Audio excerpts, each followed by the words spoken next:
ஒரு முன்னேற்பாட குறிப்பிடுறாரு திரு எம்ஜிஆர் அவர்கள். என்ன சொல்லுவார்னா, கேரளாவில் வந்து பெண்கள் 2 கல்யாணம் பண்ணுறது சாதாரணமான ஒரு நடைமுறை தான்றதுக்காக அந்த அம்மா சொன்னாங்களாம் மாமியார், அதாவது நீங்கள் ஒன்றும் கவலைப்படாதீங்க, ஒருவேளை உங்கள் மகள் இறந்து போனால் கூட என் மகள் வந்து 2ஆம் கல்யாணம் பண்ணிக்க மாட்டா அப்படின்னு ஒரு இதுவாக சொன்னாங்களாம். ஒரு கிண்டல் துணிக்க வந்ததான் சத்யாம்மாவுக்கு கோவம். யார்கிட்ட சொல்கிறார்? என்னுடைய மகனுடைய தலையெழுத்தை நீயும் மகளும் எழுதலை, உன் மகளுடைய தலையெழுத்தை நான் தான் எழுதியிருக்கிறேன். என் மகன் பெருசாக வருவான், பெருசாக சம்பாதிச்சு நீங்கள்லாம் வந்து அதை வாங்கிக்கிட்டு அவன் இறந்த பிறகு நீங்கள்லாம் அனுபவித்து சோகமாகலாம் நினைக்கிறீங்களா? அது ஒரு காலம் நடக்காது.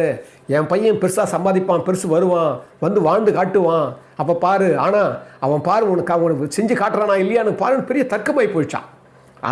உன்னுடைய பொண்ணு வந்து அந்த சம்பாதத்தில் வந்து உன் பொண்ணுக்கு அவள் நோயை தீர்க்கறதுக்கு தான் அது பயன்படுமே தவிர வேறு எதுக்கும் உங்களுக்கு பயன்படாதுன்ற மாதிரி உங்கள் நோய் படுவா பாரு அப்படின்ற மாதிரி